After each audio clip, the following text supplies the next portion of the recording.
नमस्कार। आप सभी का हार्दिक स्वागत और अभिनंदन है।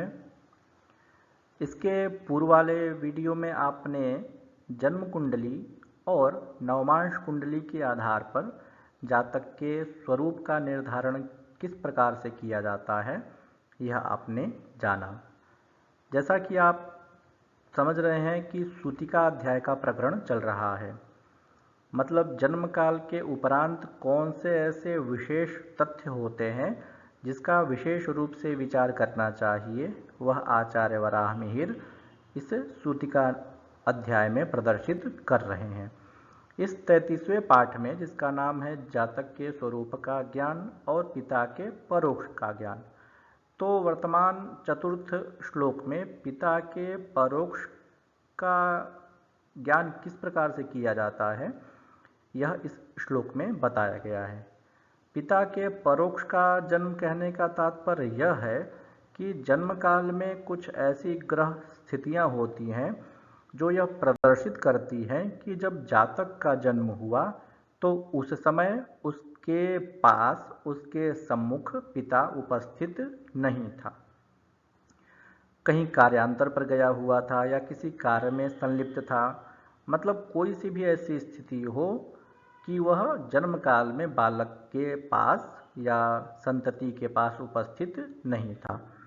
तो आचार्य वराह मिहिर ने इसके लिए एक श्लोक बताया है, आप यह श्लोक देखें। जैसा कि आचार्य वराह मिहिर इस श्लोक में कहते हैं, चंद्रे लग्नम अपश्यति मध्ये वा शुक्र सौम्ययोश्चंद्रे जन्म परोक्षस्य पितुर्यमोदये वा कुजे वास्ते। इसके अन्वय को आप देखें। चंद्रे लग्नम अपश्यति वा शुक्र सौम्ययोः मध्ये चंद्रे वा यमोदये वा अस्ते कुजे तदा पितुः परोक्षस्य जन्म भवति। इसकी आप संस्कृत व्याख्या देखें। चंद्रे चंद्रमसि लग्नम लग्नम अपश्यति न दृष्टे वा अथवा शुक्र सौम्ययोः शुक्रबुधयोः मध्ये मध्यस्थिते चंद्रे चंद्रमसि वा अथवा यमोदये शनि लग्ने वा अथवा अस्ते सप्तमस्थाने कुजे मंगले तदा पितुः जनकस्य परोक्षस्य अभावे जन्म जन्म भवति। यह हुई इसकी संस्कृत व्याख्या। अब इसके हिंदी भावार्थ को समझने का प्रयास करते हैं। तो आचार्य वराह मिहिर ने इस श्लोक के माध्यम से 4 ऐसे ग्रह स्थितियों को प्रदर्शित किया है जिससे यह ज्ञात होता है कि संतति के जन्म के समय में पिता वहां पर उपस्थित नहीं था, मार्ग में रहा होगा या कहीं कार्यांतर से विदेश या अन्य देश में भ्रमण कर रहा होगा। तो कौन सी ऐसी 4 स्थितियां हैं? तो उसमें सर्वप्रथम पहली स्थिति आचार्य वराह मिहिर कहते हैं, तो कहते हैं कि चंद्रे लग्नम अपश्यति, अर्थात लग्न को चंद्रमा नहीं देख रहा हो किसी भी दृष्टि से, चरण दृष्टि, पूर्ण दृष्टि या विशेष दृष्टि जो भी होती है, तो उससे चंद्रमा लग्न को नहीं देख रहा हो तो पिता के परोक्ष में जन्म हुआ है, ऐसा कहना चाहिए।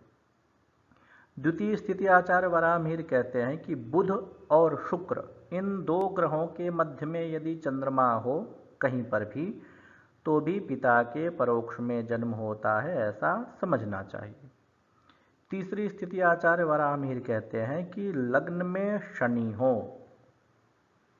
तो पिता के परोक्ष में जन्म होता है। और चौथी स्थिति में आचार्य वराह मिहिर कहते हैं कि सप्तम स्थान पर मंगल हो तो भी पिता के परोक्ष में जन्म होता है, ऐसा कहना चाहिए। लग्न शोधन के लिए ये पद्धतियां विशेष रूप से उपयोग में आती हैं और अपनी प्रामाणिकता के लिए, ज्योतिष शास्त्र की उपयोगिता के लिए इन सूत्रों का प्रयोग करके उसकी विश्वसनीयता को प्रदर्शित किया जाता है। इन चारों स्थितियों में से यदि कोई सी भी स्थिति जन्मकाल में उपस्थित है शिशु के जन्मांग को देख करके, यदि इनमें से कोई सी भी स्थितियां प्रदर्शित हो रही हैं तो आप निश्चित रूप से कह सकते हैं कि जब शिशु का जन्म हुआ तो उसमें पिता वहां पर उपस्थित नहीं था। उदाहरण के माध्यम से इस बात को समझने का प्रयास करते हैं। तो देखें, यहाँ पर दो उदाहरण हैं और दो उदाहरण इसके पश्चात आपको बताए जाएंगे। तो पहला जो उदाहरण है वो धनु लग्न का है और चंद्रमा वृश्चिक राशि में है। जहाँ पर 9 लिखा है वो लग्न है और 9वीं संख्या वाली जो राशि होती है वह उसको प्रदर्शित कर रहा है। तो धनु लग्न है और चंद्रमा वृश्चिक राशि में बैठा हुआ है। चंद्रमा से द्वितीय स्थान पर लग्न है। यह चंद्रमा लग्न को नहीं देख रहा है क्योंकि द्वितीय स्थान पर किसी भी ग्रह की कोई सी भी दृष्टि होती नहीं है। न चरण दृष्टि होती है न विशेष दृष्टि होती है। विशेष दृष्टि या चरण दृष्टि भी तृतीय स्थान से प्रारंभ होती है।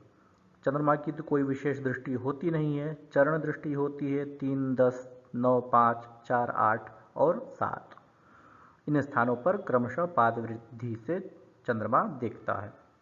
तो द्वितीय स्थान पर चंद्रमा की दृष्टि न होने के कारण द्वितीय स्थान पर चंद्रमा की दृष्टि न होने के कारण पिता के परोक्ष में जन्म हुआ ऐसा समझना चाहिए। इसके अतिरिक्त आप दूसरा उदाहरण देखें, वहाँ पर चंद्रमा मकर राशि में है, मकर लग्न में है, धनु राशि में शुक्र है और कुंभ राशि में बुध है। तो बुध और शुक्र के मध्य में चंद्रमा है, तो ऐसी स्थिति में भी पिता के परोक्ष में शिशु का जन्म हुआ यह कहना चाहिए। अब तीसरा उदाहरण और चौथा उदाहरण देखें। तीसरे उदाहरण में लग्न में ही शनि है, धनु लग्न है और लग्न में ही शनि है। तो आचार्य ने बताया था कि यदि लग्न में शनि हो तो पिता के परोक्ष में शिशु का जन्म होता है ऐसा समझना चाहिए। यहाँ पर लग्न कोई भी हो सकता है, मेष से लेके मीन पर्यंत कोई सा भी लग्न हो सकता है। केवल धनु लग्न एक उदाहरण के स्वरूप में आपको प्रदर्शित किया गया है। तो कोई सा भी लग्न हो, केवल यहाँ पर ग्रह का महत्व है, वो ग्रह वहाँ पर होना चाहिए। शनि यदि लग्न में आपको दिख जाए किसी शिशु के, तो आप स्पष्ट रूप से कह सकते हैं कि पिता के परोक्ष में जातक का जन्म हुआ है, अर्थात जब जातक जन्म लिया है तो उस समय पिता वहाँ पर उपस्थित नहीं था। चौथा उदाहरण आप देखें, मकर लग्न का है और मंगल सप्तम स्थान में है। तो सप्तम स्थान में मंगल यदि होता है तो भी पिता के परोक्ष में जन्म होता है, ऐसा आचार्य का निर्देश है। तो इन चार ग्रह स्थितियों में कोई सी भी ग्रह स्थिति यदि मिल जाती है तो निश्चित रूप से आप कह सकते हैं कि बालक का जन्म पिता के अनुपस्थिति में हुआ है।